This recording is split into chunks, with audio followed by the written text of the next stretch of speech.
Hello. Hello, hello, hello. Braden. Bitch. Oh, yeah. Nice. Keep it on brand, eh? Wait, straight off the bat, you're Jesse, I'm Walt? Yo, podcast, bitch. Because, I act like Jesse, but I look like Walt. Yeah, I'm probably more of the Walt, to be honest. Yeah, but Oh yeah, you're Jesse. Yeah. Okay, cool. Braden Herrington here with Davie Portman for postwrestling.com or patreon.com/upNXT. Yeah. We are the upNXT guys. We do NXT wrestling reviews every Wednesday, but we also do weird movie reviews and stuff on our Patreon and on our podcast feed. But me and you, we are roommates, and we both love the show Breaking Bad. For sure, yeah. And now there's a fucking movie. Absolutely. Oh my god, bitch. Yeah, this was announced a while ago. Now, I'm a massive fan of Better Call Saul as well. Right, which never saw you it. haven't seen yet. No. I highly recommend. If you love this universe Vince Gilligan's created, Okay. It's such a good show.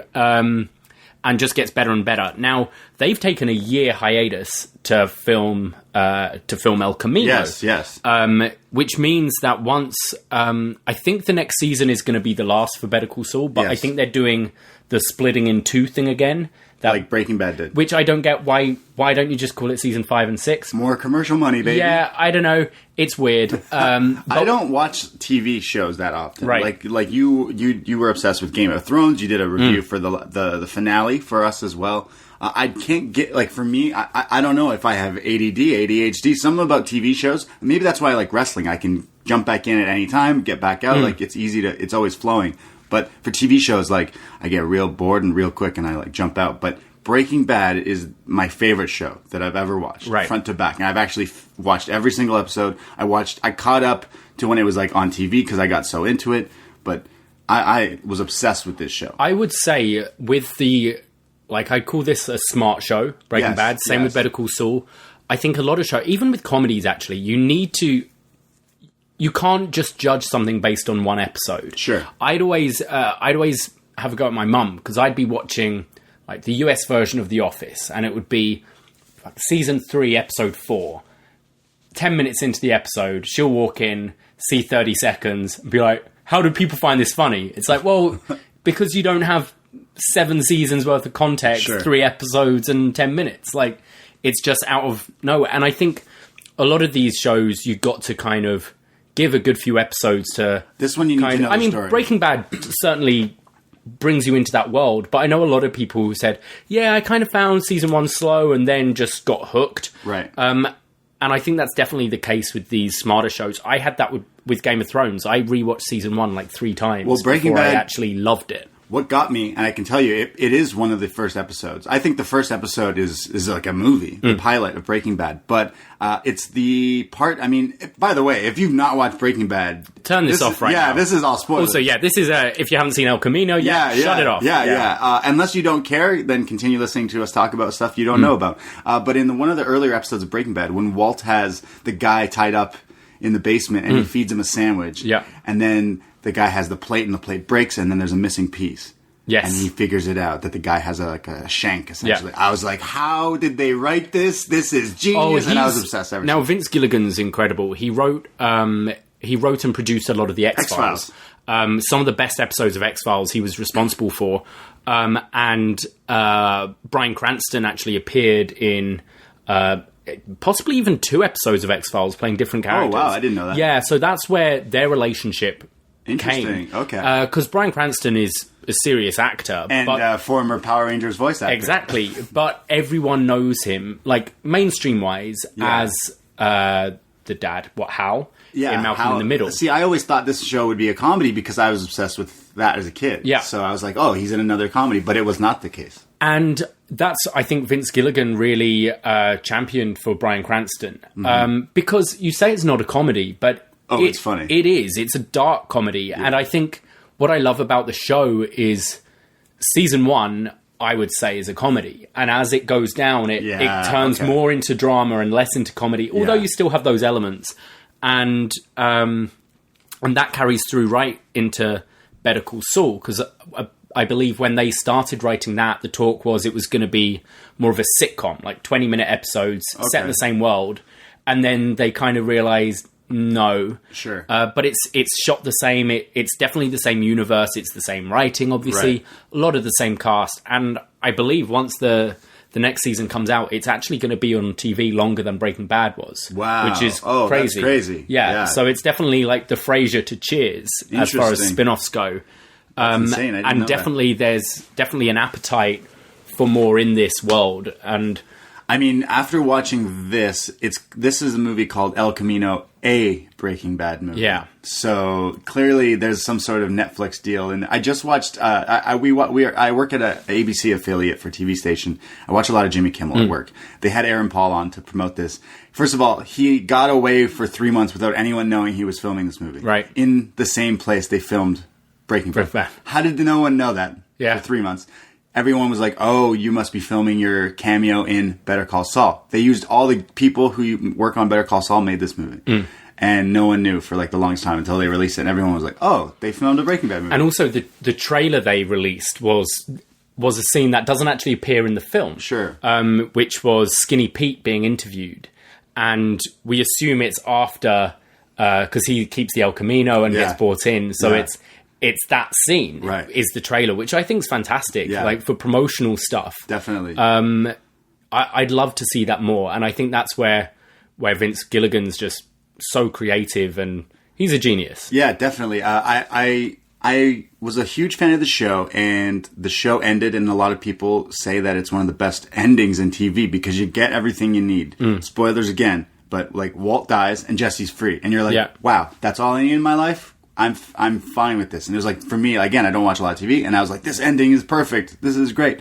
Then they make a movie, and I'm like, okay, guys, you might tarnish the legacy of that ending. Like, if you fuck this up, then that could affect that, because like it's going to be associated. Yeah, the ending was great, but why did they have to go make that movie? It's something that was in my head, like, ooh, because that is a perfect ending. Just leaving it on a cliffhanger like that, like he's free, but like, what's he going to do? I feel people really want like everything to be spelled out for them and finished, because I'm the same as you. I thought it was so beautiful, just Jesse looking like shit, being tortured, and like just laughing and driving off. He's free. But so many people were like, but what happens? What happened after that? Right. Same with Walt. Like, he's been shot in the stomach. He takes the mask off, so he's got all those fumes with the meth coming in and the police coming in. But you could go, I mean, we don't see him die. I mean, he should be dead. And this was a way to go, no, Walt is dead. Yes. And this is what happens to Jesse. Right. It's pretty crazy. And I think after this, you don't need to know anymore about Jesse. I was like, oh, okay. Are they gonna give me something I don't want? Because like, are they just gonna show me what he does now? And I don't know. I didn't have negative going into it, but I'm like, oh, they could really mess with the ending there, because it just leaves you. You don't know what could happen. But I will say, after watching this, it's something I didn't necessarily need. But it's something I actually really liked. That seems to be the general consensus, and a lot of people have been calling this an epilogue or a coda rather than a movie. And I like that, because an epilogue is that scene, the book finishes, and then you go 10 years later, and we see how they're doing now. And I think this felt like just a long episode of Breaking Bad. I will say, which is what I wanted. It's cinematic enough already. That it is. It's a TV show that feels like a movie. For me, it's just one long movie. And this did a good job. It felt, as soon as it was going in, it was like bringing me back to when I would watch the show. And I was like, oh, I miss this show now. Just that I got shivers watching the previously on Breaking Bad. This happened. Which I didn't know they did on my Netflix. Like, so I prepared by going on YouTube and like watching a best of thing. Aaron Paul did a recap on Jimmy Kimmel. Like I watched so many recaps and was like, oh man, I love this show. And then I click play, and then it's like, here's a 3-minute recap. I was like, okay, perfect. You're doing it for me. Yeah. So I watched it again, and they fill you in on like everything. So it was filling in, but it was still from like Jesse's point of view, right? Whereas Breaking Bad is Walt's story. I mean, Jesse was meant to die in season 1, right? And they loved the character, that they kept him on. So it becomes Walter White is the central figure, and then all these other support cast members, and then Aaron Paul as Jesse definitely becomes like one big B character in this. Oh, I mean, I live with you. You see my shirt. I wear his face that says "Yo bitch" on it. Yeah. And like, if you don't know the show, I'm walking around with some guy's face on it that says "Yo bitch," and people are always like, "How rude, this man wearing this." But then most people like. If I wear that shirt, a minimum of 10 people in the day will be like, "Yo, bitch," and they know the show, they've watched it, they know what it is, and it's like fine. You saying that? My uncle Bob changed his Facebook picture a few years ago to, the picture of Walter White, and it's the bald head, the glasses, the kind of scowl on the face, but it's done in the green and yellow Breaking Bad colours and almost cartoony. Yeah. So my uncle Bob took a photo like that and made that his profile picture, and then my great auntie Jackie, so his mum's sister, was like, "Oh, Robert, why are you using this photo? This doesn't represent you. This doesn't look nice. You're normally such a happy man. Why are you scowling?" And she's, it's a reference to a TV show. I am the danger. Yeah. I am the one who knocks. Uncle Bob's the one who knocks. Yeah, I mean, you have... I know you have some Breaking Bad stuff. We're in your room. You have a Breaking Bad... the van. The Winnebago. The Winnebago. Yeah. Really cool, arty... Do they have a Breaking Bad Lego? Because that would be lit. Oh, there was. Oh, yeah, there was for sure. With that, yeah. And it got... I know there was a bit of a... outcry from parents and things because they're like, it was in Toys R Us. Like, you go and get your meth lab and stuff from Toys R Us. For the finale of Breaking Bad, I remember I watched the show a lot of the times with my friend Shane. So for the finale, we went out and seeked out the candy that looks most like the meth. Okay. Meth. So we went and found the blue. Oh, that was definitely candy. something. Yeah. I had a T-shirt with the Better Call Saul sign. Right. Yeah. I mean, I have a Los Pollos T-shirt. Oh, you got to. And I have I am Say My Name or something like that. One of all the Breaking Bad stuff. It's weird because it feels like it was a long time ago. It does. I was on tour in Austria when I was watching it, and I think I was up to season 3, which I think the last 2 episodes of season 3 are when it really shifts. Right. The second last one is Jesse is all like methed up. He's got the gun. He's going to take out the people that killed the kid. I think there's a lot of kid killing. There's a lot of kid killing. And then Walt charges in the car, runs them both over, picks up the gun, shoots one of them. So he does it for Jesse. Right. And then the next one is where Jesse shoots Gail Benneker. Oh, yeah. Where Walt gives him the address. You think Walt's going to rat him out. And he gives Gail Benneker's address, who also appears in Breaking Bad in an awesome cameo. You mean in Saul? In Better Call Saul. Yeah. And I was watching these as I was cooking. Like, I had it on my laptop. Yeah. And the guy I was on tour with came and was like, "What is this? What are you watching?" Like, it's called Breaking Bad. He's like, "I want to watch this with you." I'm like, "You should probably watch season 1 and 2 first." Nah, I'm watching it from now. Was just jumps in when it's crazy. Was like, this looks insane. Right. I agree. It did start out like a comedy show, and it got like more aggressive and great. I just love how smart the writing is in some of the episodes. Like, how do you come up with this stuff? The choice of shots are always really just. I believe the first shot of the entire series is Walter White in his underwear, holding a gun. Yeah. Beautiful blue sky, beautiful yellow desert. And it's just such a striking image. Right. And they do the stuff with like the purple teddy bear, which is... I love that stuff. Cool. And just all this imagery is really cool and very different for TV. Yeah, I love it. I think it's because it reminds me of a movie. So even continuing with this El Camino here, feels like a whole movie. I really enjoy it. So I watched the recap here, and it got me so psyched to watch El Camino. And I was wondering why it was called El Camino. Yeah. And you figure out pretty quick.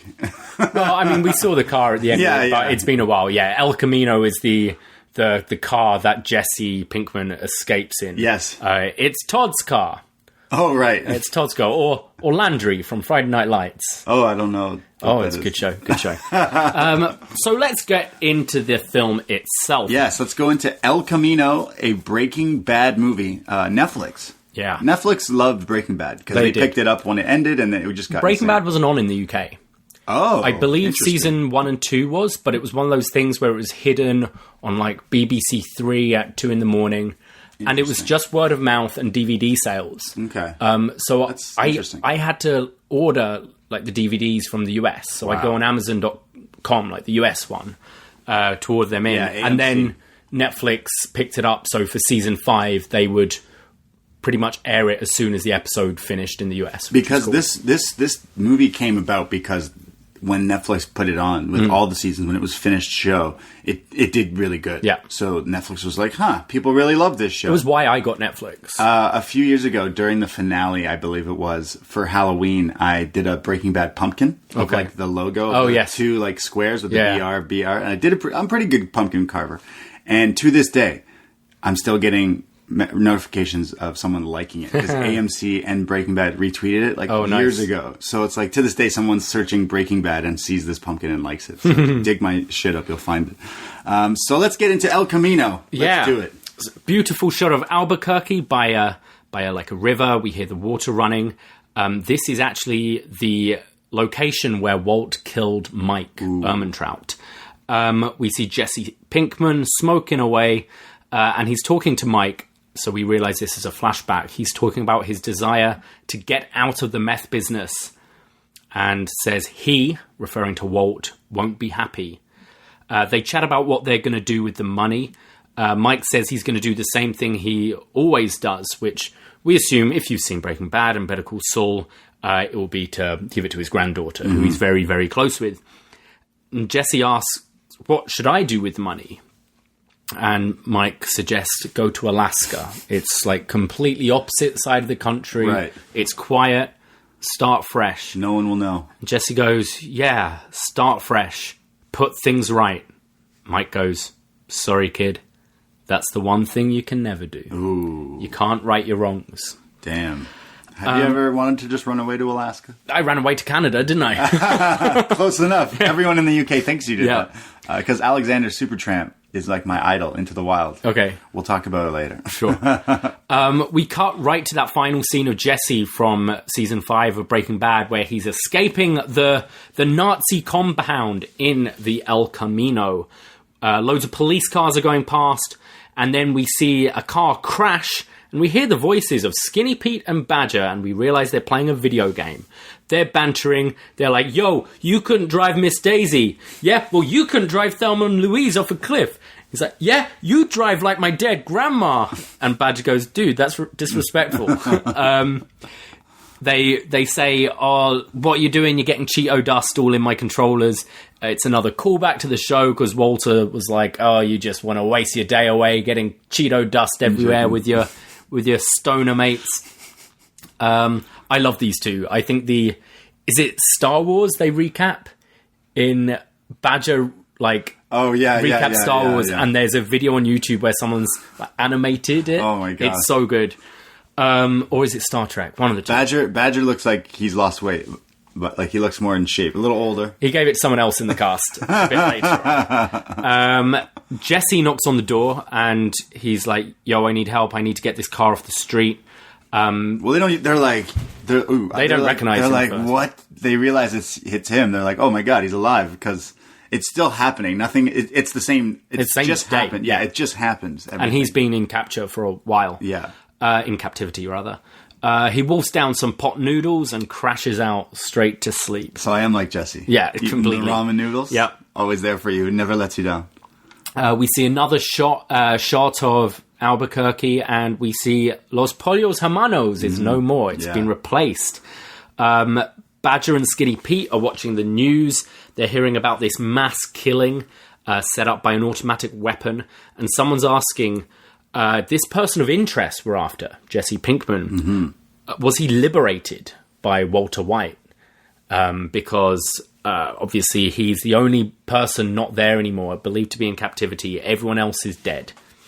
Because realistically, because if you're wondering, because it's like they were technically drug lords and they were in some serious shit for all these years in Breaking Bad, and in the end, it was Walt like saving Jesse essentially. He's still a criminal, and I mean Hank has died. All his agents have died. This information is there that these two were big, serious honchos. So it's all coming like together. So Jesse Pinkman would be a person they would be interested in. But part of me is like, wouldn't they just think he'd be dead? if they don't find him, but then they don't find the body. Well, I think they found all the bodies except for him. his, and they found this cage and and now everything. with Walt being dead, it'll just lead them to find more things about Pinkman and be like, huh. It's one of the things I felt after the show, and same watching this. Obviously, as you said, Walter White is a piece of shit. He's a criminal. I mean, I love him, but you love him. Yeah. And one of the things, okay, there's going to prison and all that, but it's his reputation, the fact that his name is out there now, and it's so dirty. Yeah. And you think back to like his kid and Skylar and all them, that they've got to live with that. Right.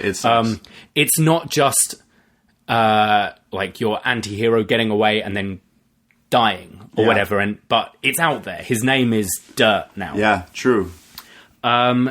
Jesse wakes up in the bedroom and he thinks he's still in captivity. He's seeing the bars on the ceiling. Skinny and Badger come in and Jesse just pulls a gun out on them. They're like, whoa, whoa, whoa, it's me. You're fine. You're good. You're not there anymore. And Jesse starts crying. Aaron Paul is just fantastic, I think. Yeah, definitely. And he looks different. I mean, he's got the scars and stuff from being in captivity in this movie. And it's a good addition to the character. It makes it like older, rougher kind of. Skinny's going through all his clothes and he's like, oh yeah, especially because... sorry, I was going to call him Aaron Paul. No, Jesse has lost weight a lot. So he's like, oh, these should all fit you fine, unlike Sasquatch over there. And you might relate to Jesse, but I feel this is a line you would say, I can't help it that I'm sized for love. Yes, I am. Badger and Pete are just so nice, I think. You really like fucking love these guys. Well, then maybe I am Badger, because then he's like, hey, Jesse, here, you want to hit this? Because it might help take the edge off. Yeah. and Jesse's like, no, I'm clean. Yeah. I'm clean, guys, no weed. They take him to the shower. They're like, hey, we got... like Irish Spring, Axe Body Spray, my favourite, Tommy Hilfiger, and Obsession for Men. And Badger's like, yo, Obsession's the bomb, yo, I got it last Christmas. It's good. And Badger asks him, hey, Jesse, is it true that they kept you in a cage? Yeah. Jesse just closes the door. Oh, doesn't want to talk about it. Yeah, Jesse shaves, which was probably a bad idea. They're like, hey, you should keep it, like, you don't want to show that face, but he's like, nah, fuck it. And shaves. Does that make sense? To shave? Yeah. I think you don't care at that point. Yeah. Think how, like, dirty stuff you'd feel. You just want to feel clean. We go to Old Joe, who we've seen in Breaking Bad before. He's helped Walt and Jesse out of a few situations. He provided the magnet, bitch, when they were wiping Gus Fring's laptop. So we've seen this guy a lot. And Magnets. How do they work? We see on the news it is confirmed Walt is dead. Oh. No more conspiracy theories. Walter White is dead. And that Jesse Pinkman is highly wanted. Old Joe turns up. He's obviously there to get rid of the El Camino, the car, and says, look, I'm going to do it for free. You're a good kid. You got into trouble. I'm going to do this for you. Just as he's inspecting the car, there's a beep. The low jack has gone off, the security system. So Old Joe's like, oh, fuck this. Starts running away, and he's like, I'm going to flee. You need to flee too. And Skinny Pete comes up with this plan. This is a pretty smart plan. He is. Yeah. He's a smart guy. Yeah. You wouldn't expect it from this Skinny Pete. No. This is a genius idea. He goes, right, Badger, you're going to take my car, drive it to the Mexico border. Well, first he's like, Jesse, are you going to Mexico? And he's like, no, not at all. He's like, cool. Perfect. Yeah. Yeah. So take this to the border, hide it, but like make it findable. Like pretend to hide it. Wipe it down and then hitchhike back. And which sounds awful. Yeah, just leaving it in the desert. Like, hitchhike from the Mexico border back to... That's the Netflix film I want to see. Badger, a Breaking Bad movie. Just him trying to get back to Albuquerque. Hitchhiking sounds terrifying to me. And I'm like a 6'1" big dude, but hitchhiking sounds terrifying. Oh, fuck, I really want that film now. Make it. He says, Jesse, you're going to take Badger's car and get the fuck out of here. Yeah. And Pete's like, I'm going to keep the El Camino. Just like, whoa, what are you going to do with it, though? And he's like, yo, look, they know it's here already. I'll just say you popped by, we smoked a bowl, sent you on your way, no idea where you're going. And he's like, I'll pass a lie detector test. I'm like fucked all the time. Yeah. It's all good. And they give Jesse a load of money. Badger starts counting his out, and Pete's like, yo, bitch. Like, give him all the money. These guys are fucking awesome. Would you do this for me? If you were in that much trouble, like I wouldn't. If you were like, "Yo, I killed people," like without you were just like a terrible person, like no, I'd be like, "Buddy, you need to turn yourself in." But if you probably I'd ditch this. But then I would help you in this situation. Yeah, I'd even share my weed. Yeah, and this is maybe my favorite moment in the film. Okay, Skinny Pete gives Jesse his hat to disguise himself. Jesse goes, "Yo, Skinny, why are you doing this?" Dude, you're my hero and shit. I got choked up. Twitter that day was just blowing up with this moment. Like, Skinny Pete's the hero of this whole story. He does help him. I thought this was awesome. And yeah, because these are like 3 kids who are hanging out. Right. Like, messing about in a little bit of crime, doing some drugs. Just a little bit of crime. Oh, they were just like, they were low level, weren't they? Yeah. But just doing it for an extra $1, really. And then Jesse becomes a fucking drug lord, gets put in captivity by Nazis, and escapes. It's like... And clearly they have money from him from before still. Oh, yeah. So, like, they're like, yo, we'll help you out. Like, for sure. You've helped us eat, so we're going to help you. We flash back in time. Jesse is in the cage. Todd comes to get him. For those of you that don't remember, Todd is the nephew of Uncle Jack, the crazy Nazi who works with Walt. Took Jesse captive. Todd helped them with the train heist and then shot a kid. A lot of shooting of kids. Yeah. So Todd clearly looks older now. Because like when Breaking Bad was shot before, he was supposed to be like a young kid. Yeah. So he looks different, but it didn't faze me. He's really. put on a bunch of weight. Yeah. It didn't faze me as much. Like I was like, okay, whatever, don't care. Did you know he's he's engaged to Kirsten Dunst? This guy, Todd? Yeah. Fuck you, Todd. He's got a kid with Kirsten Dunst. What? Yeah. Did you know Kirsten Dunst tried to be a pop star and has like music? Really? Yeah. Huh. She has a cover of I'm Turning Japanese. It's kind of offensive, actually. Todd offers him a cigarette. Todd is actually super nice, which makes him all the more creepy. He's creepy as fuck. But because it's just his actions. If you just see him on the surface, really nice dude. He's just, as I said, Landry from Friday Night Lights, who's just fucking lovable. Okay. And he's like, hey, everyone's out today. How about we get you out of this cage? We have a bit of fun, just the boys, you and me. Yeah. I've got a job I want you to help me with. He gives him a cigarette. He's like, oh, if we're going out, we'll need to, like, starts combing his hair and like licks his hand to try and pat it down. It's like, I'm gonna take better care of you from now on. I'm gonna have you all nice and clean you up more. Jesse Pinkman. Yeah, he's very creepy, this Todd guy. They go to his apartment to grab something for his car. It's like something that's going to go in the trunk of the car. Right. His apartment looks lovely. His apartment looks like it's from the 80s. It's really nice. Yeah, it's a great apartment. It's no BDE, but it's lovely. So I love the fact that this guy is being so, because in Breaking Bad he only joined in like the later seasons. Season 4 he came in. Yeah. And like this feels like he's more creepy here, like more scary. It's definitely kind of. He was in it a fair bit, but this fleshes out his character, right? And they definitely had these elements of being like a nice guy psychopath in Breaking Bad, but that's what he is. I think this is a really good way to just flesh that out and expand it. We flash forward to Jesse's in the car listening to the news, and we hear about the poisoning of a woman who's Lydia. This is really interesting too. A part I really enjoyed about this movie, being a big fan of it's just in the whole universe. Like, again, I'm going in this just being super entertained because the news throughout the whole movie is like talking about things we know about. So right now, you're like, when he poisoned the girl Stevia? Yep, with ricin. Yeah, stevia. Like, huge moment in Breaking Bad. People were scared to use that shit because they were like, whoa, Stevia was pissed, actually, that they used that because they're like, yo, our shit doesn't have this in it. He put it in it to kill her. But this news is like, it's interesting because it's like, Heisenberg was the name of Walter White, blah, blah, blah. And they're like, whoa. Yeah, and they're saying that she was involved. They believe she was involved with all the criminal activity. And that they believe he was the one that poisoned her because of looking at the poison. The thing I took from this was they said she's in critical condition. They didn't confirm her death. Ooh. Now, Lydia is in Better Call Saul.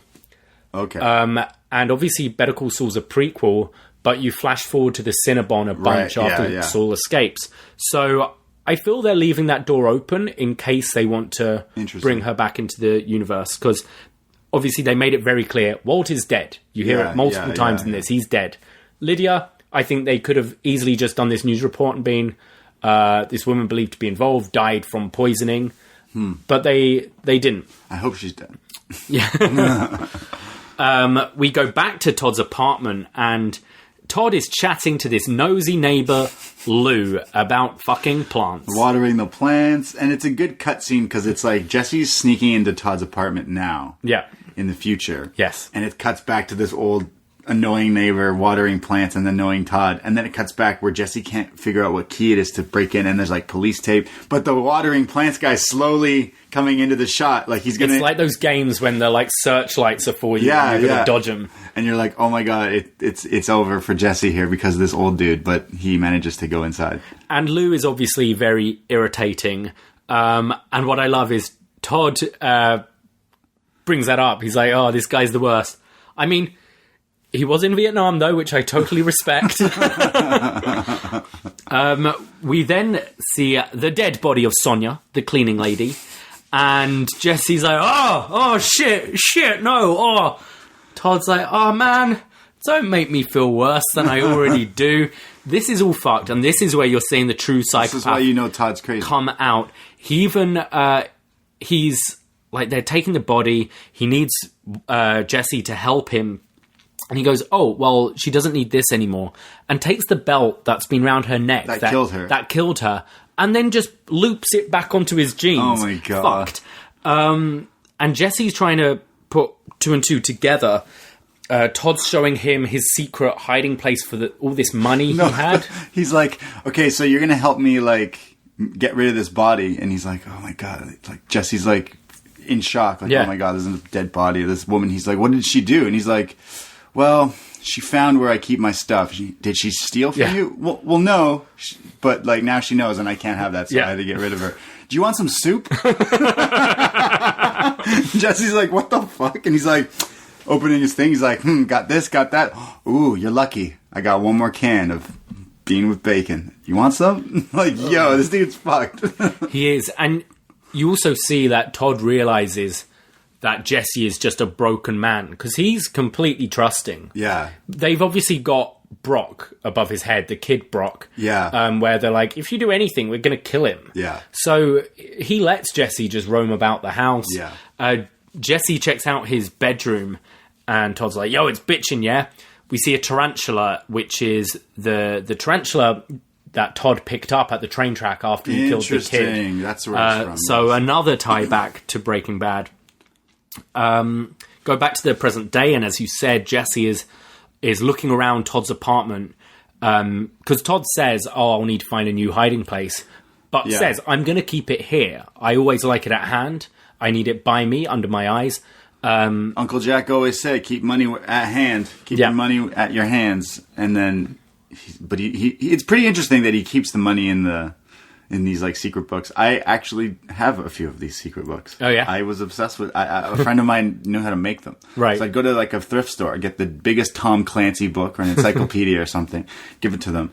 They hollow it out and do this whole. It's a whole like you can buy them and stuff, but they're pretty sweet. I'm not going to tell you what I keep in it.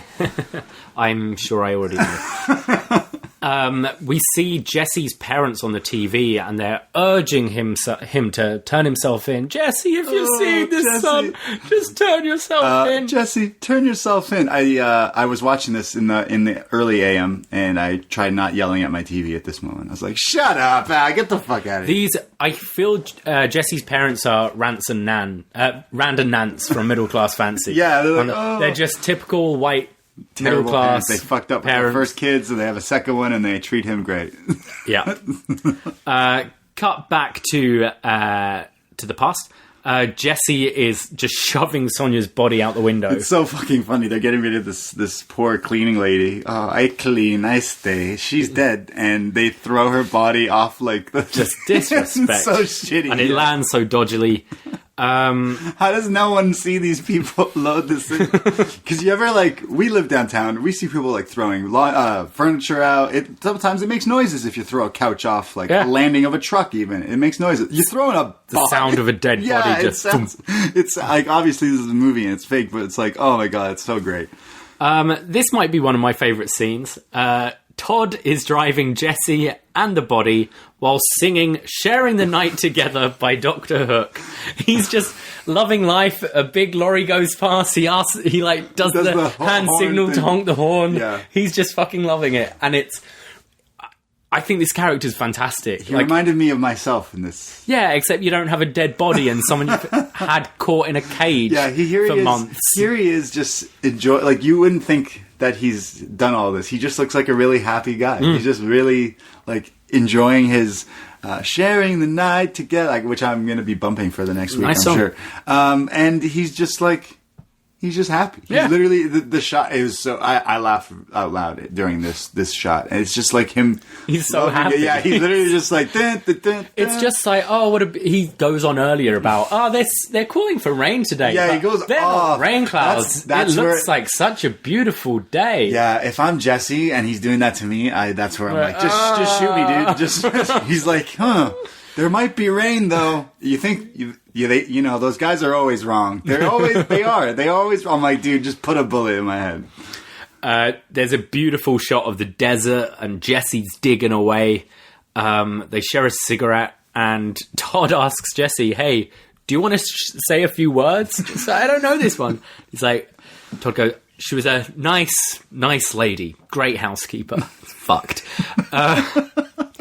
And he's like, "Yo, Jesse, see if I should have some more cigarettes in the glove compartment of the car. Glove box, I think the Americans say. Go and check it out."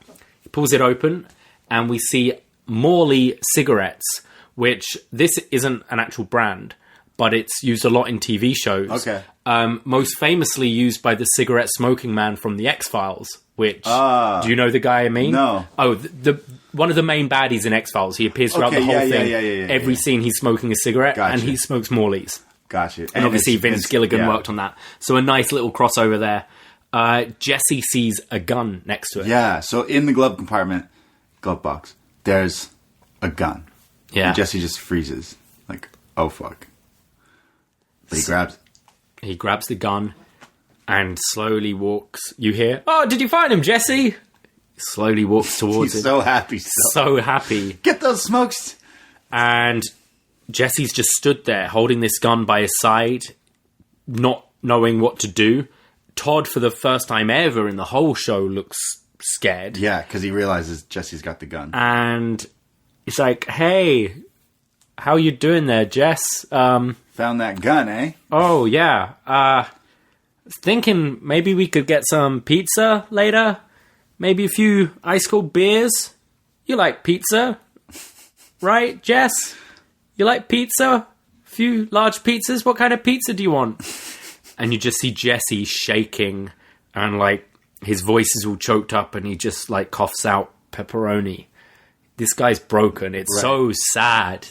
I know that he doesn't shoot him because we've seen what happens to Todd in the ending of Breaking Bad. But I'm like, just shoot him. Just shoot him. Yeah. But he can't do it. He's just completely broken. But part of me thinks it was a trap anyways. Todd was testing him. I think so. Yeah, it was. Because Todd's fucked up. Yeah. So, of course, he's like, "Hey, go get me those smokes." Of course you're going to know a fucking gun's where it is. So I was thinking that Jesse was going to shoot it and it was going to be empty.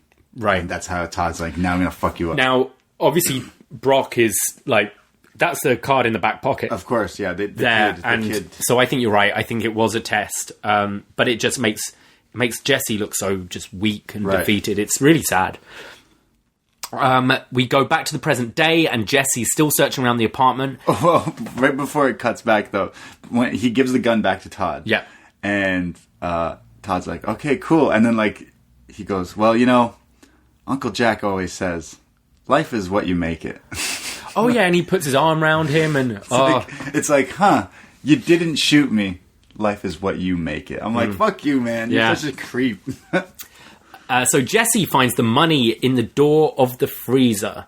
Yes. And he's like, I found the place. So he goes through the dude's entire apartment, finally finds the money in the fridge, which is crazy, which is a smart thing. I was like, it has to be somewhere in the kitchen. It's not in the fridge, but it's in the door. So you've got to, like, pull the door off. Yeah. It's like the paneling. Right.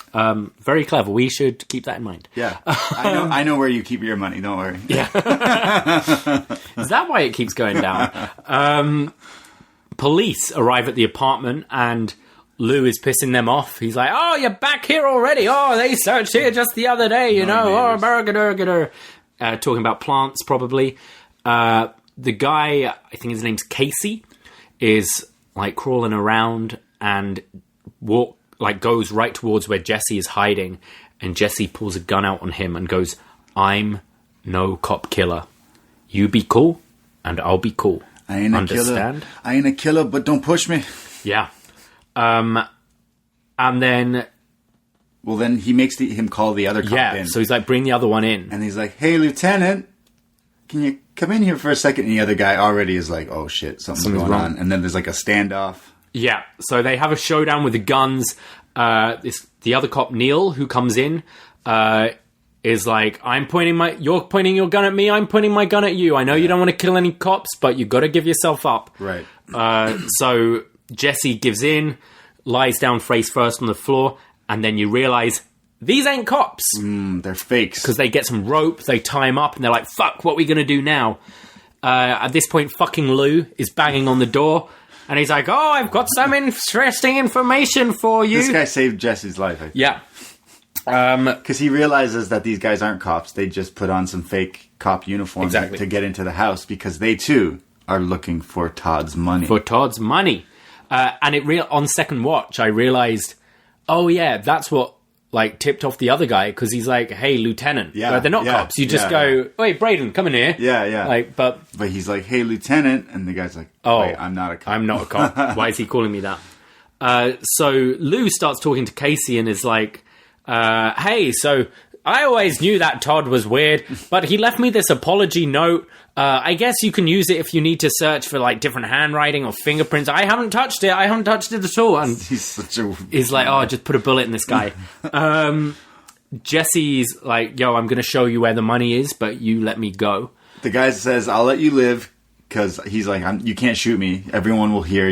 No one can shoot anyone in this house because it sets off everyone that there was a shooting here. None of us want to get caught here, but we want to find the money. He's like, cool, you can leave.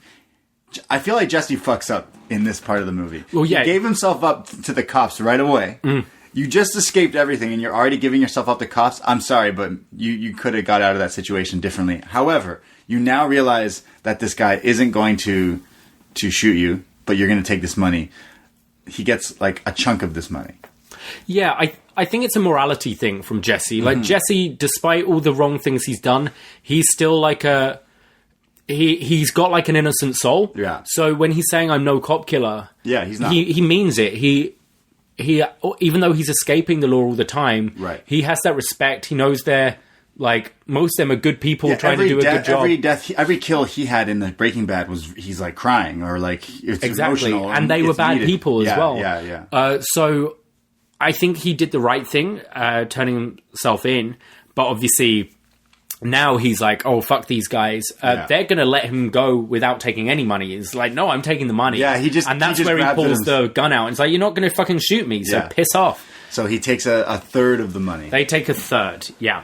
And then, as they're all going their separate ways, Jesse notices that the fake cop Neil gets into a van that says Candy Welders Company, and Neil goes, I was wondering when you were going to remember me. Ooh. So we realize that their paths have crossed. He was a welder with the Nazis. Yes. The Nazis hired this guy as a welder, so this guy was kind of an asshole. Yeah.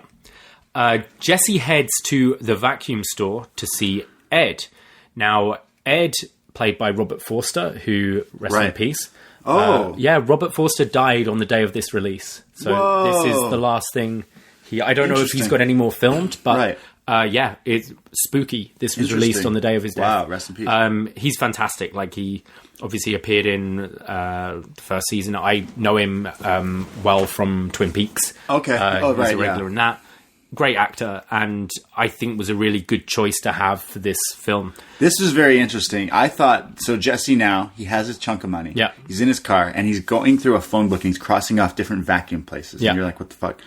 And then he is at one other one. He's like, this doesn't look like the place. But then he sees some van. Yes. And I'm like, oh, is he going to, like, Saul or something? I'm forgetting what he's doing. And then I'm like, oh, wait, it's the guy that, like, can get rid of you. The guy can change your life, whatever, right? Like, move you, like, what is it? Disappear. He's the Disappearer. The Disappearer. I was like, oh, shit, what? So he's talked about a bunch throughout the whole show. Yeah. We've only ever seen him once. Right. You've seen, like, the van appear and things like that throughout the show. Which is an epic shot in Breaking Bad, yeah. But the only episode we see him in is where he gets Saul to disappear. Right. And Walt sends to, is it Alaska as well? Somewhere remote and cold. And that's the only time we've seen him. But he's been talked about a lot. So when it like clicked in for me, especially so Jesse then goes into the vacuum store, and there's like some old lady asking this old dude about vacuums. She leaves the store, and then finally Jesse confronts him, locks the door. I was like, oh shit, this is that guy. This is crazy. This is how he disappears. Like, literally, this movie is hitting every question you want asked. Yeah. You're like, well, wait, how does he drive off from that camp? Then we see that. Yeah. Okay, well then wait a second. Well then how is he going to What do you do then with no money? With no money. Well, now he's got money. Okay, well, how do you just start a new life? The vacuum man. This is the guy. Yeah. So, Jesse goes in. Ed's trying to sell a vacuum to a lady.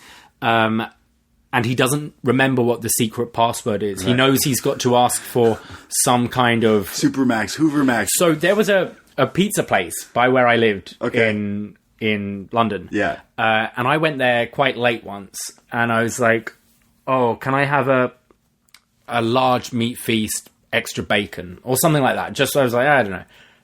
And he went, large meat feast, extra bacon, and winked at me. Oh. And I was like, yeah, just a large meat feast, extra bacon. It's like, okay, the extra bacon, winked again. I'm like, yeah, how much is that? It's like, just want a large meat feast, extra bacon. I'm like, yeah, what's £13? Whatever. Hand it over. This guy comes in. I'll have a large meat feast, extra bacon. Winks. And he's like, oh, okay. And then I see him put something in the box. And I'm like, okay. You've got some sort of operation here. Real meat feast. Now, Jesse can't remember what the password is. The large meat feast, extra bacon is. Right. So he's like, look, dude, I know it's you. Look, here's a fuck ton of money. Take it. I need to disappear. You do your thing. I don't know what it is. I'm sorry. And the guy's like, I don't Ed's still like, and he's just got this great look on his face. He's like staring at him, kind of contemplating him, intimidating him, and then just goes, you owe me for the first pickup. This is previously owed. Jesse's like, yeah, bitch, I knew it was you. Wait, what? He's like, yeah, it's not my fault you didn't come last time I tried to make you disappear. Jesse was trying to disappear, but he chose not to. Yeah. And then that was a bad idea. He's like, fuck, man, I wish I did. Trust me. Yeah. So he goes to get you to disappear. Yeah, I'll take this. It's an extra $125K. Yeah. And Jesse's counting out all his money and then realizes he's 10,000 short and then remembers Skinny Pete and Badger gave him money. So he hands it all over and he's only $1,800 short of... I mean, $1,800 is a huge amount of money, but when you look at this enormous sum of money, it's nothing. It's like 10 cents to you or me. And Ed packs it all up and is like, nope. And you know what? You can take the previously owed as well. Don't want it. Fuck off. I don't want you here. And Jesse's like, look, you've seen the news. I've been in captivity. This happened. I need you. I need you. Yeah. It's like, where I see it, you made your own luck. Same as your partner, same as your lawyer. Now, piss off. Right. Jesse's going, look, it's how I am when I'm not getting my own way. And I'm talking to a manager. I'm like, nope, not going. Not going anywhere. Not going until you upgrade these seats, sir. And so he's doing that. And he's like, all right, I'll call the police. Calls the police. Yeah, there's this kid that won't leave my store. Yeah, he doesn't say it's Jesse. He doesn't. No. He goes, hey, I work in this vacuum store. There's this young man who's not refusing to leave my store. Okay, cool. Thank you. He's like, I don't feel threatened yet, but there's potential to be, and this sort of stuff. So Jesse's like about to dip. Then it's like, no, you're lying. You're trying to trick me. You didn't call the cops, because if the cops came, they'd find me with a bag of money, and then they'd be like, why are you at this vacuum store with a bag of money? Because you wouldn't. You were tricking me, and I passed the test. And no one hangs up on the cops. If you feel you're on danger, you're on the line to the cops until they come. So he's running his mouth, and then the shot, like the camera is on him, and then the door is behind him, and then the cop cruiser just pulls up. This is classic Breaking Bad. This is the comedy, like, oh, they're going to get caught, getaway thing. And this felt like old Jesse Pinkman as well here, which was great. So he dips. And then as he's running away, Ed goes, take your money. And he's like, oh, shit, yeah, and runs back to get the money. He says, though, before he leaves, he's like, hey, if I get the money, your word is bond? This is on the phone after, Gotcha. So he gets out, the police come in, and Ed goes, oh, yeah, he just left. I guess the call scared him away. He went north, and he's got a interesting tattoo of an insect above his eye. So obviously he's lying, throwing him off the trail. Yeah. And we see Jesse watching all of this. He's in his car. He calls him and is like, if I get you the money, your word is good. Word is bond, and on and on and on. A deal is a deal. Your word is your bond. It is. I'll get you your money. We see Jesse's parents, Nance and Rand, washing dishes together. It's kind of cute. Like, couple goals. I like to cook, and then the partner can clean. Yeah, and I notice you don't have a partner, so that's... Wow. I've noticed. Shots fired. Jesse calls them, and they're going, oh, baby, son, boy, turn yourself in. And he goes, hey, remember where we used to go for picnics together? Meet me there. And I know this is too late to say this, but you did your best. What happened is on me. You did your best, which is nice. He's saying goodbye. Yeah. And like, I'm sorry. But this is just a trick to get them out of the house. Because if you need $1,800, where do you go? Your parents' house. Yeah. He finds a key under the bricks in the patio to let himself into the house, and then finds a safe. Now, I thought, probably like you, he was going for money, right? But he wasn't. He was going for guns. That's right. There's an old-ass looking gun. Yeah, an old-ass gun and like a little... revolver little pistol thing. Like two little guns. It's go time. We do a flashback to Neil is talking to Kenny. Neil's the fake cop and the welder, and Kenny's like, yo, I want this to be as strong as possible. It cannot break. It's like, you're good, it's not going to break. It's like, no, I want you to put more shit on it. These are the Nazis talking to the welders, and and the welder sees Jesse in captivity, sees this like slave dude, and doesn't do anything about it. So clearly this person's a piece of shit. Yep. And they have a bet. It's like, look, I bet you $50 that Jesse can break out of this. And if he does, I take $50 and you basically do this work for free. It's like, all right. I'll take you up on that. So it's just Jesse throwing and Jesse's around. Just running back and forth. And Todd, is like, oh, hey, you should take the chains off his ankles because we can't have him breaking his legs or he won't be able to cook. Fucked. So Jesse's just running back and forth. And terrible. Neil goes, who is this guy? He goes, he's a rat. That's all you need to know.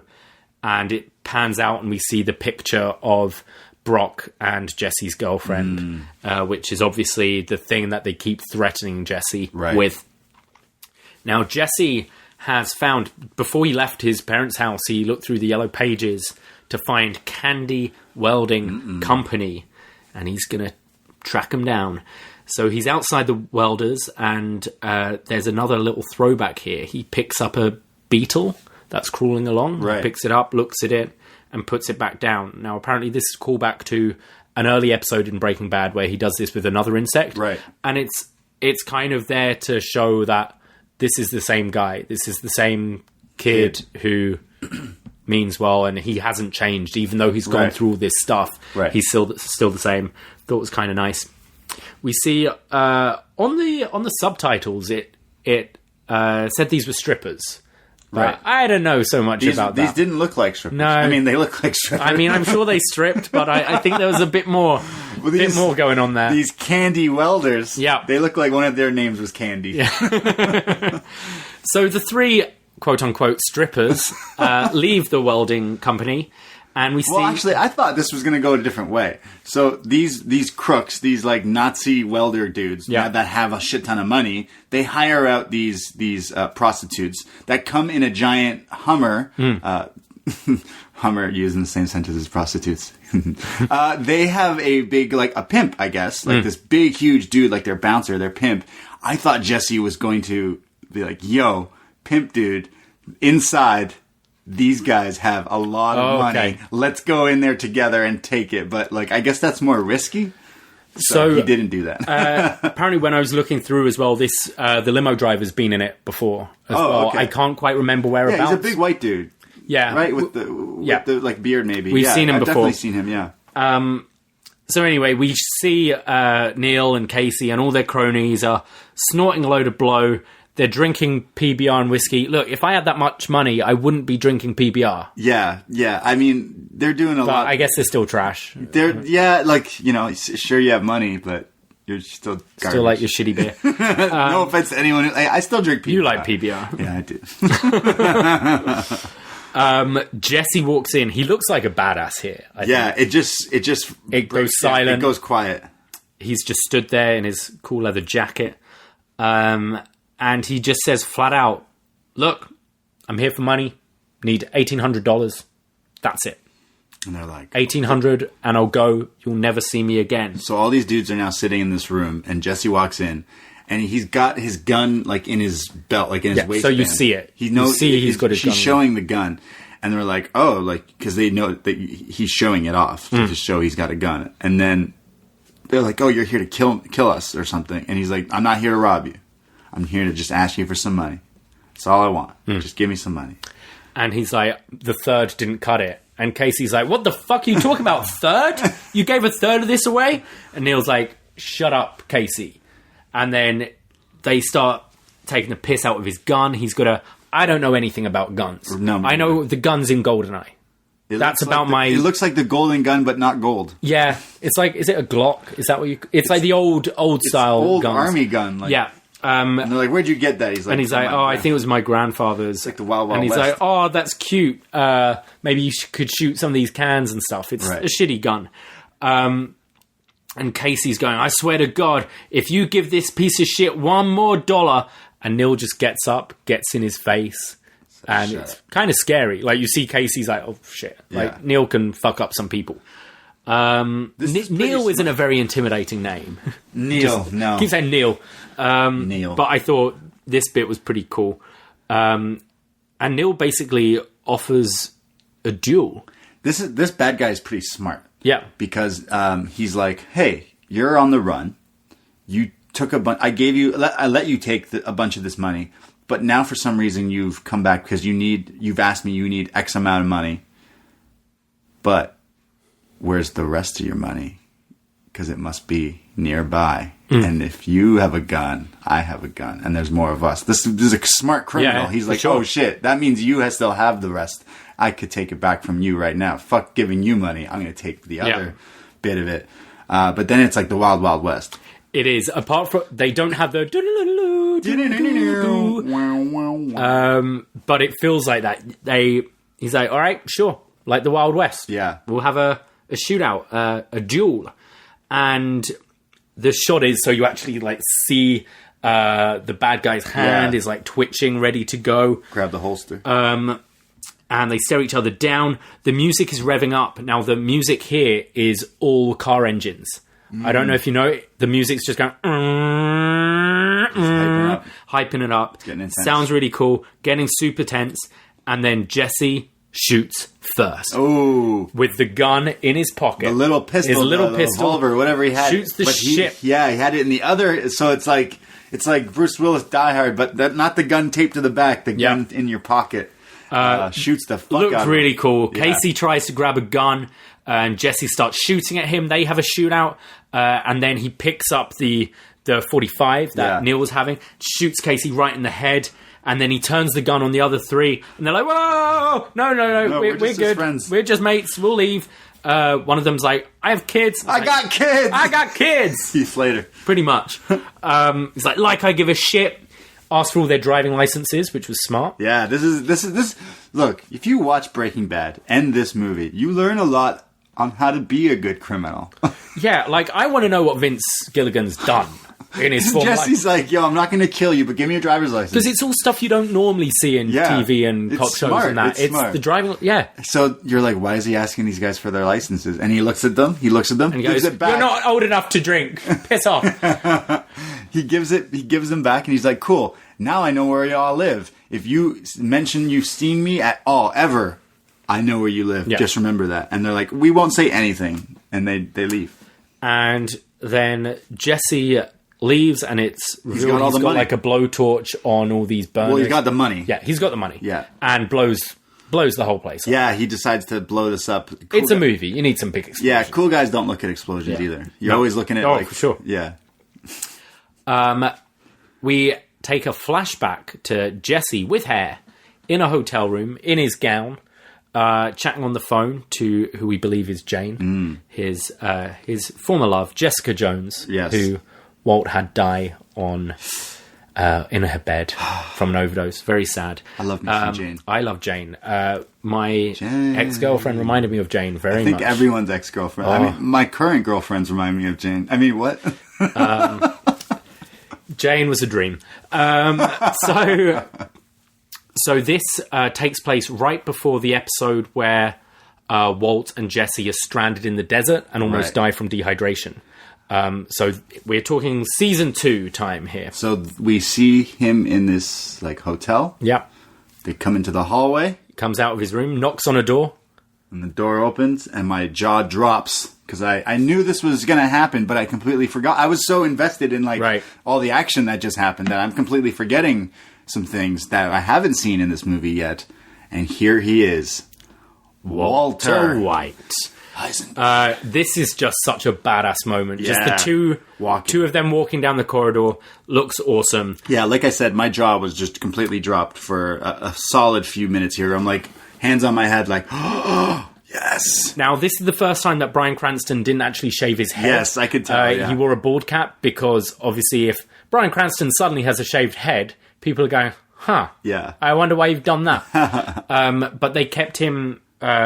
they did like the WWE, like keeping you secret for a Royal Rumble appearance kind of thing. Sure. Snuck him out, and apparently like everyone just turned up from the crew that day to just see it. Of course. And all the extras in the diner are all crew members and stuff. They didn't want any like support cast. They wanted it all just to be in-house, so this hopefully didn't get out. That's crazy. Yeah, so the two of them are eating breakfast at a diner.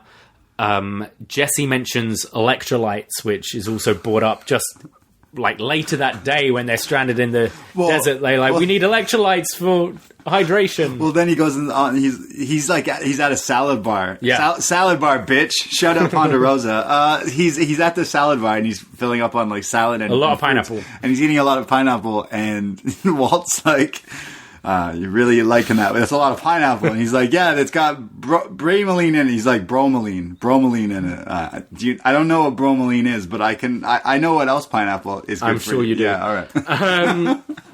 Then this is a completely different relationship they have here. This is early on in Breaking Bad. Walt's seeming nervous. He just wants the money. Wants to sell it as quick as possible. Jesse says it's going to take like 6 months to sell this batch. He's like, it's like, don't worry, Mr. White. I've got you. Your family are going to be fine. Forever. Your family are going to be sorted. So they're talking as if this is a one and done job. Right. Obviously, we know that's not the case. Walter also becomes like very fatherly here. He's like, so what are your plans? Like, what do you want to do? Like, do you want to go to college? You'd be great at college. It's like, sure, yeah, maybe I might do sports medicine. Walt was like, yeah, what about business and marketing? You could pretty much teach that course, like, because you do it with the drugs. Yeah. Like, you're good at this. It's like, yeah, you just need to get your GED. And he's like, what? I totally passed high school, dick. He's like, you were on stage when you gave me the diploma, bitch.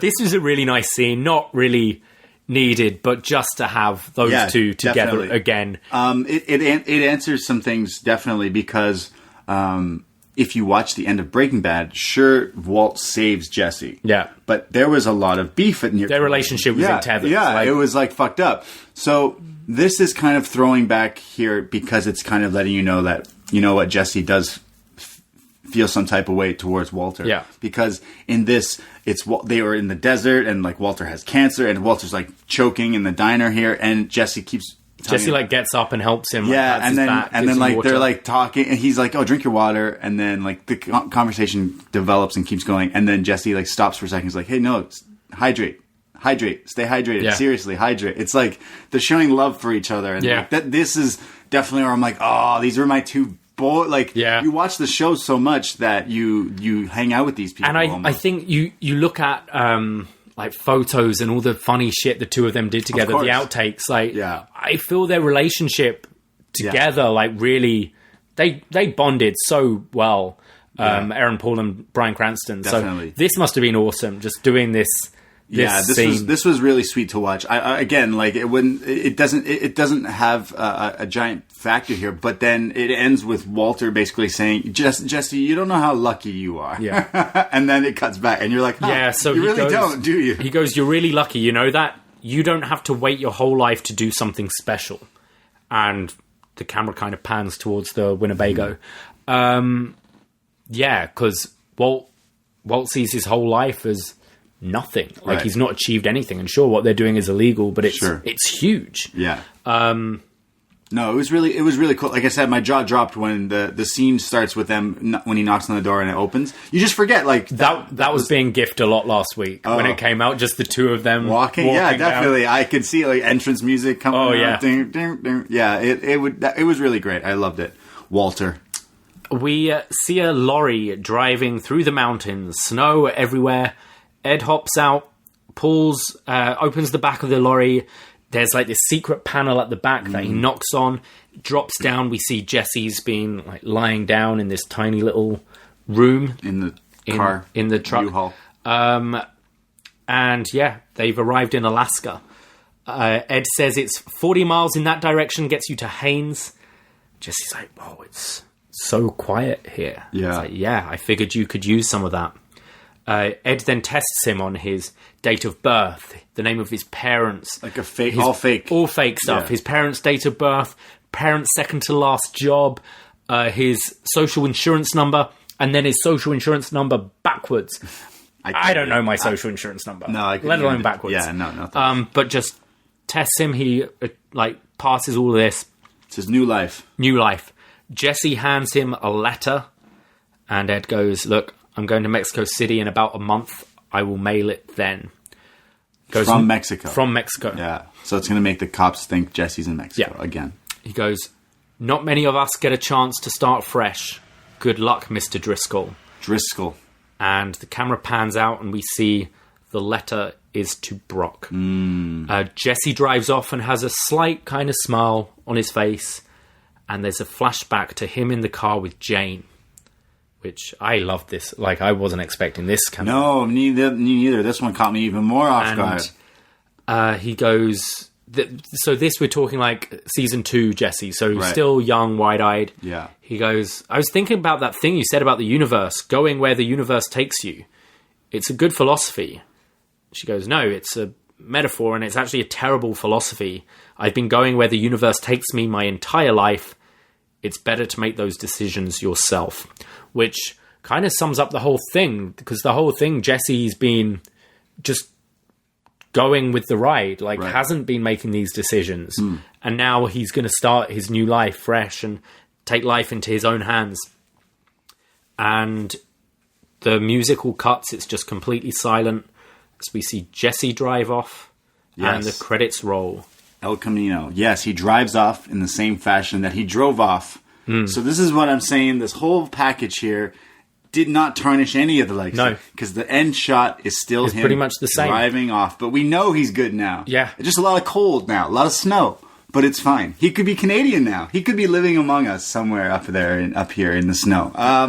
It did everything. It answered all the little questions and still leaves it like chilling. Like, cool. You know he's good now. We know he's all right. I think if you were to never watch this, it like... even if you've seen all of Breaking Bad, I don't know why you'd see all of Breaking Bad and not watch this. Right, yeah. But it's fine. You haven't really missed anything. Exactly. But then again, it's just a really well-written, well-shot, well-acted piece of work that does answer those final little questions if you happen to have any. And it doesn't tarnish anything. No. It doesn't raise more questions. I have one question. Okay. What happens to Walt Jr.? Yeah, I knew you were going to ask that. And his breakfast. He's got money now, he can eat more expensive breakfast. Those are things, I don't know if I want to see another one of these Breaking Bad movies, because this one is the most important character here. Yeah, they've kind of said they're not doing good anymore. As far as Jesse's concerned, like Aaron Paul said, I mean, also never say never. Sure. But Jesse said, no, that's it. Yeah, it's done. This makes sense to him. I know Vince Gilligan wants to kind of get away from this world. He's also talked about, I believe, creating like stories within this universe, but within the world, but completely separate from all these characters and stuff. Sure. So okay, that's still cool. Will still be set in the same universe, but it could be a completely different show. No, this whole movie felt like an episode of Breaking Bad. It felt like everything to hit. I wanted to watch it since it came out, but I just been working, and then I was like, oh man, like is this movie really like necessary? Is it? You could argue that it's kind of not, but I was very entertained by this movie. I enjoyed it. If you are a fan of Breaking Bad, then it felt like you're continuing the show, and it gave me like, just because it's been like 10 plus years since this show been out now, maybe, and it's just like watching the continuation. It's 6 years since the finale, it's over been 10 a long years time, and I felt like it did a good job of keeping the smart, the intelligence in the writing and everything. And Aaron Paul is fantastic. I haven't seen him in too much else that I've really loved him in. So that's another thing. I'm like, man, to me, you are going to be typecasted as this Jesse, because that's. I found it weird watching it, and especially making notes, because he plays Todd in BoJack Horseman. Right. Okay. He does the voice. He has a good voice. He's fantastic. He is good at that. The voice acting is really good in that. Yeah. But I kept getting confused because it's. The guy who plays Todd is playing Jesse, and then we have Jesse Plemons playing Todd. Oh, that's very strange. And I was just... And then when my head's in the computer and I just hear the voice, it's like, oh, that's Todd's voice. No, that's Jess. I really enjoyed. I really enjoyed watching it. It was very entertaining. It was, like you said, shot beautifully. Everything just like clicked properly. I was going into this kind of with a little bit of negativity, thinking, "Oh man, are you going to really do Breaking Bad dirty like that?" But they really didn't. See, I wasn't, because I'm such a fan of Better Call Saul. Sure. I know, I trust them now. They have my trust. Yeah. There's, when you look at other TV movies, now I've got a poster of Twin Peaks right in front of me here. Right. Twin Peaks is one of my favourite shows. Twin Peaks got cancelled after season 2. Oh. Got left on a huge cliffhanger. And then David Lynch made a film called Fire Walk With Me. And he couldn't get... the main character in Twin Peaks, Dale Cooper, he could only get him back for a couple of scenes, because he was like, I kind of want to get away from Twin Peaks. I don't want to be known as the Twin Peaks guy. Sure. So had him for pretty much 2 scenes. The rest is all flashbacks, and some of the actors are different as well. And you come out watching that film. It's not a bad film, but you have more questions than you did before it started. Now, 20 years later, he does season 3, and it's fantastic, and there's still questions left, but it feels kind of more wrapped up. Sure. This could be a worry with this, where you go, oh, it's just gonna be a flashback thing and ask more questions. Whereas, no, I thought this was, as I said, I feel this is a coda. This is a final chapter to the Breaking Bad book. No, yeah, like I love it. I'm a big fan of the book and the movie Into the Wild. Right. This guy just like goes off on his own and doesn't whatever, but he wants to go to Alaska. Yeah. So he goes to the magic bus up in Alaska. That's where I'm imagining Jesse going, to this bus, listening to some Eddie Vedder. And surely he's still got some money left. Of course, he's got all of it. He's got all that money. All he needed was $1,800. What would you do? What would you do if you had to start a new life in Alaska? Which I could do, by the way. I like cold.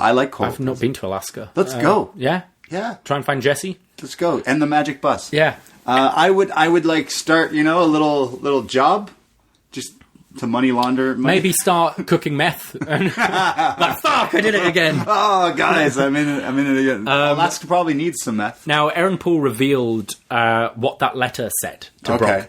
And it was that I think they actually shot it, and it was going to be a voiceover as he's driving off. They decided against it. Sure. But it was basically him apologizing to Brock for all the evil he's brought into his life. It was pretty dark. It's in an interview that just came out recently, so check that out. That must be tough, because, like, again, this is all, like, storyline, kayfabe here. Like, Brock, poor kid, his mom is gone. You don't even get Jesse in your life anymore. Yeah. And then you read this letter when you're a kid, you don't understand. You're going to read it when you're older and be like, what the fuck? Yeah. And especially seeing these, like, he's still on the run. Like, the Walter White thing will be in history forever in that town. Right. Like this Heisenberg. And this guy that got away. Right. No one knows if he's alive or dead. They believe him to be in Mexico. Right. But just disappeared. Yeah. Crazy stuff. It's pretty smart. If you're ever going to run away, pretend you're in Mexico. But really go to Canada or Alaska. Yeah. Yeah. It's really great. I would just, like, shave. I would look different, maybe. Yeah. I don't know. Yeah. So that would be... You just shave your head. Just shave your head, grow a beard.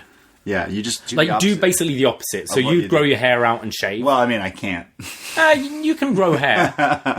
You can grow hair. You can have a Paul Heyman going on. Oh, God, Hulk Hogan. I'll wear a bandana. Yeah. That's what I would do. Yeah. I feel like this movie definitely wraps up everything that I wanted to kind of... Because you do wonder, okay, sure, you just got away from a giant explosion and Walt died and there's Nazis dead and a shootout. Everyone's dead. Cops are coming.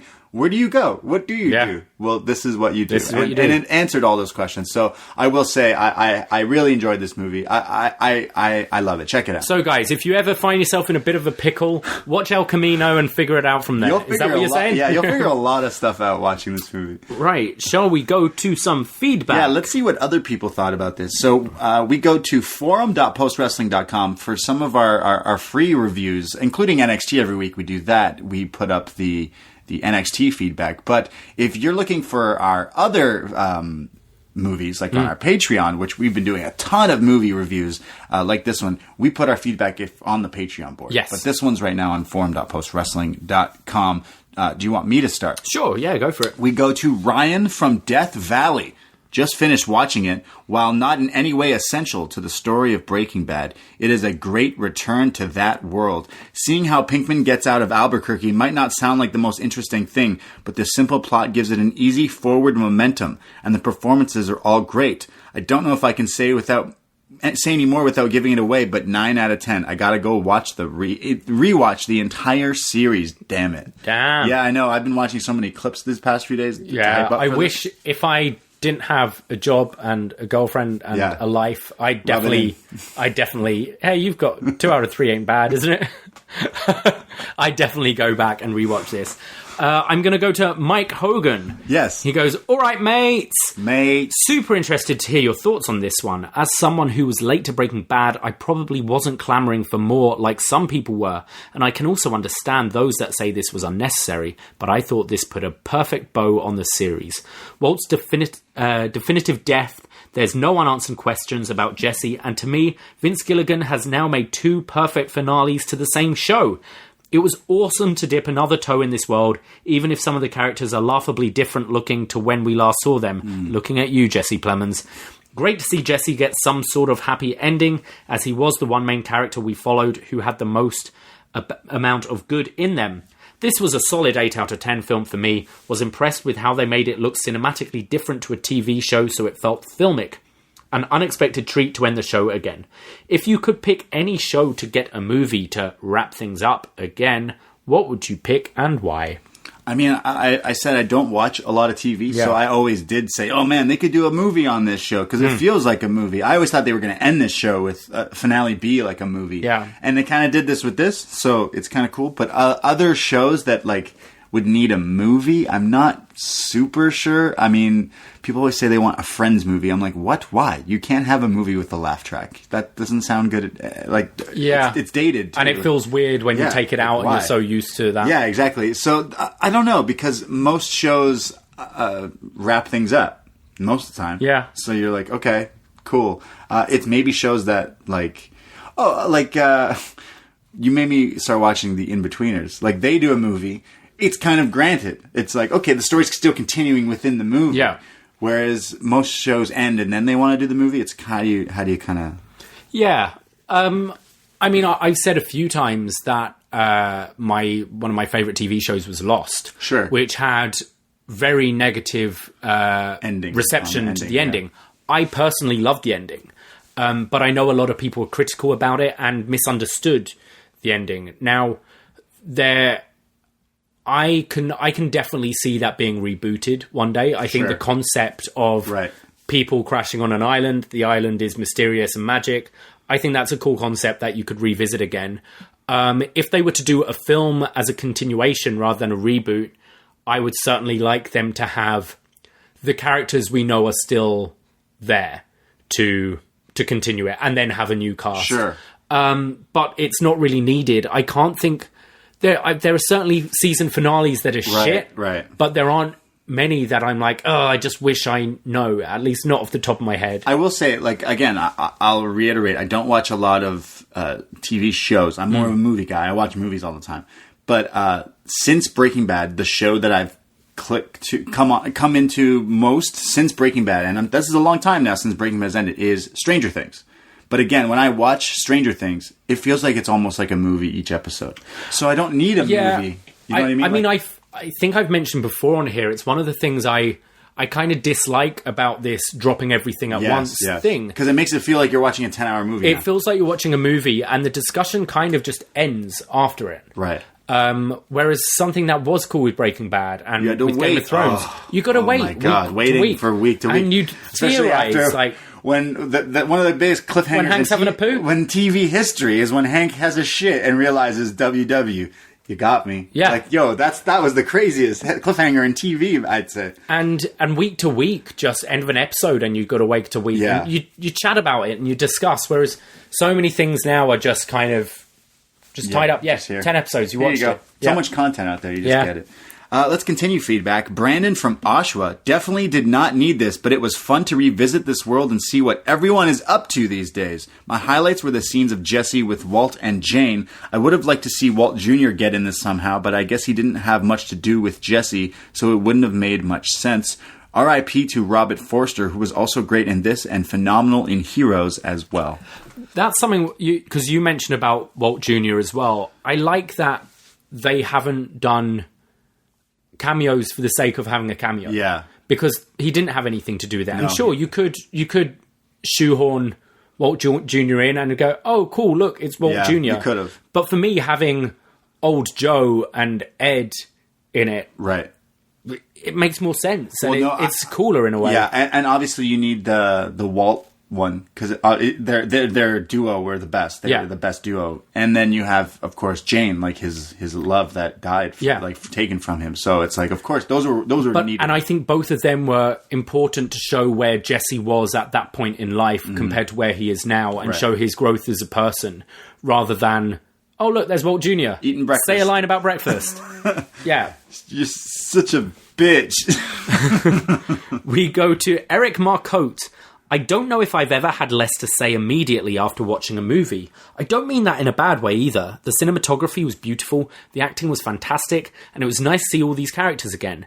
This movie felt completely unnecessary. Nothing really happened that you wouldn't expect to happen after watching the final episode, but it's like I didn't really care. It was just a nice epilogue. Elephant in the room, Fat Todd. Sort of took me out of his scenes a little bit. Still a great acting performance and all. He just looked significantly different. 8.5 out of 10. Breaking Bad's finale is still perfection. Skinny Pete and Badger are ride or die homies. Yeah, for real. They are. I would do that for you. Don't forget. I would do that for you.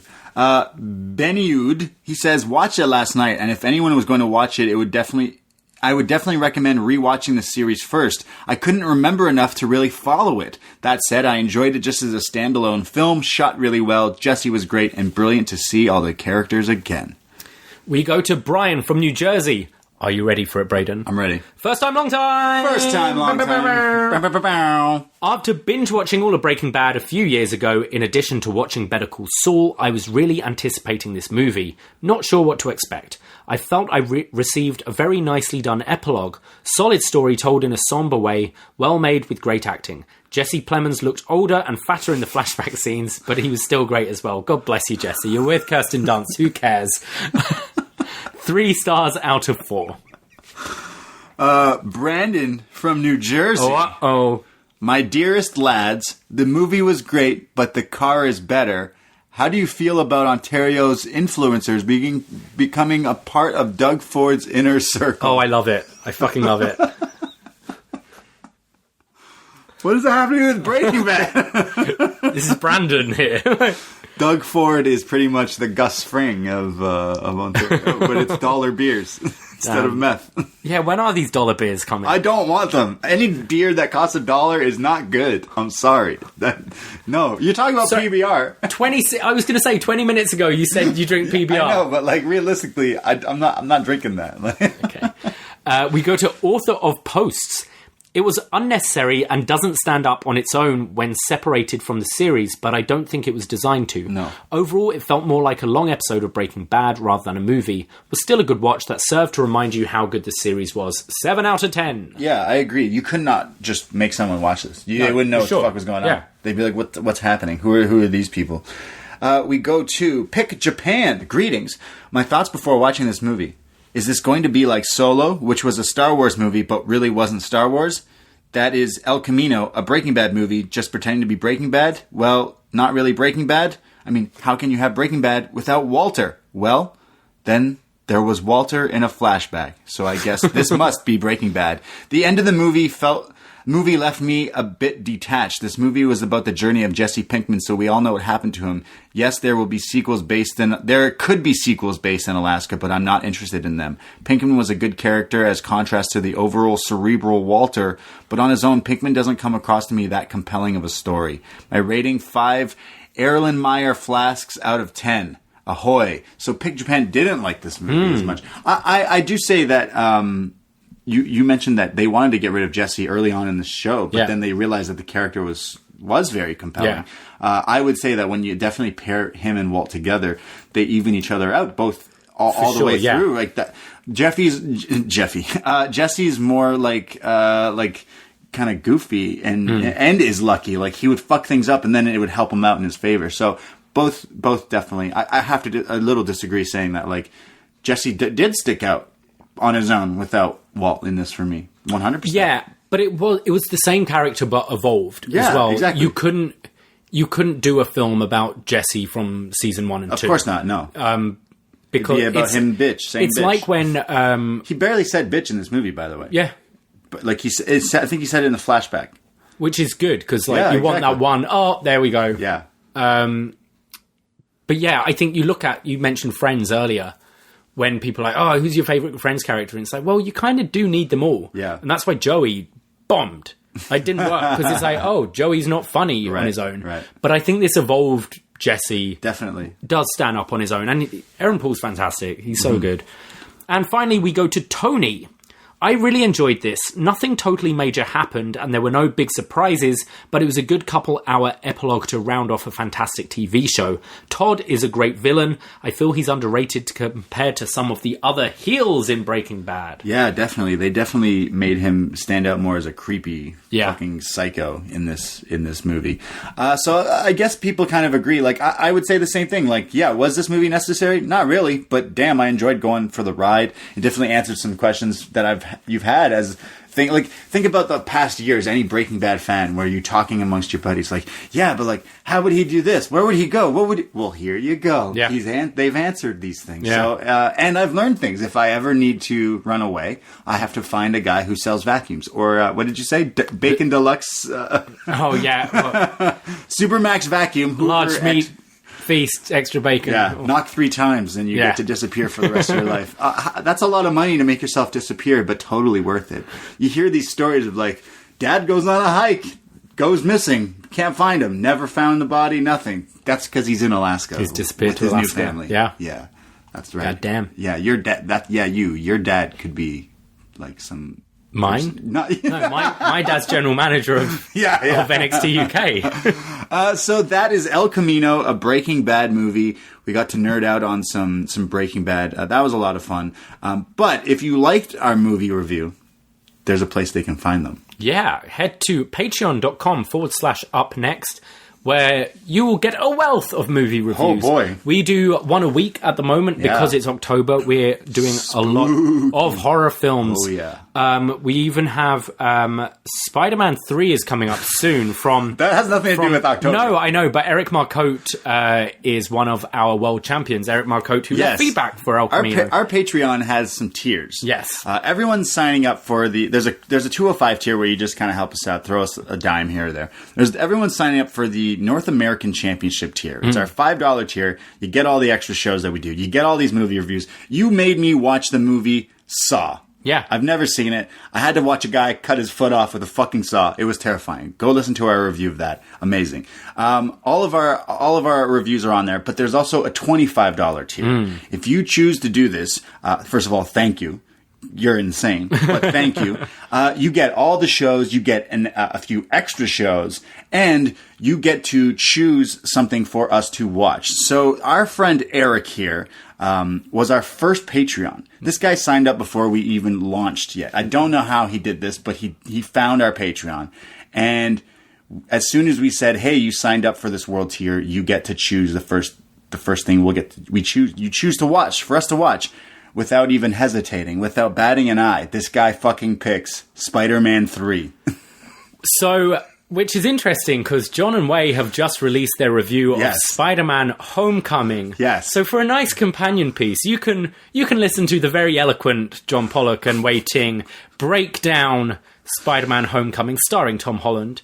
And then just about a week later, you can listen to these idiots chat about Spider-Man 3. I can't wait to talk about emo Peter Parker. You have no idea. I'm ready. Or Eric Foreman as Venom. I saw a meme the other day of Tobey Maguire's emo Peter Parker when he's dancing. Yeah, with Joker. But with Joker. Yeah, I want this framed. How do you feel about that in our hallway? Sure, let's do it. Blow up when someone has photoshopped emo Peter Parker dancing one way and it's the Joker, Joaquin Phoenix, the other way. It's so fucking perfect. Let's do it. So go to patreon.com/upnext. Join. We have this other show called Best Match Ever where we talk about the best matches ever. We do Was Next. We do extra, we do AEW chat. We do Wednesday Night War chats. We're doing so much content because we love our Patreon supporters, so go check us out. But if you're still listening, follow the upNXT Twitter at upNXT Podcast on Twitter. My personal Twitter and Instagram is at the Brady. And I am at Davie Portman. There you can reach out to us, follow us, keep you updated with all the stuff we do. Every Wednesday night we have NXT live on USA. We watch it, then we record upNXT, the podcast. But we also, while recording, go live on our YouTube. Yeah, which is BDE Official. Yeah, so go tune into that after if you watch NXT, or if you don't. A lot of the people who join our lives don't even watch NXT. Yeah. They just come to hang out with us, which is really interesting. They're like, what wine you drinking today, boys? Yeah, it's great. It's fantastic. So thank you for listening to this. Thank you for listening to all the shows. This week, on our Patreon, because it's spooky season, we have Nightmare on Elm Street, the original 25th anniversary. Johnny Depp, Freddy Krueger. It's fucking lit. But the only way you can listen to that is on our Patreon. So thank you. Go check that out. We have Was Next, featuring the debut of another spooky character, Bray Wyatt. The debut of Bray Wyatt. Like, not talking WWE. Yeah. NXT debut of Bray Wyatt. So yeah, that's July 11th, 2012. It's only a 40-minute episode. Put that on while you're having your supper, and then listen to us talk about it. We have a lot of content, and it's all because of our Patreon supporters. So thank you. Thank you for listening to this. I am the one who knocks. Take care. Be safe, bitch. Magnets, yo! I am the danger. I'm not in the wrestling business. I'm in the podcast business. I don't know any other lines that he says in the show, but yeah, bitch. Take care, bitch. Ahoy!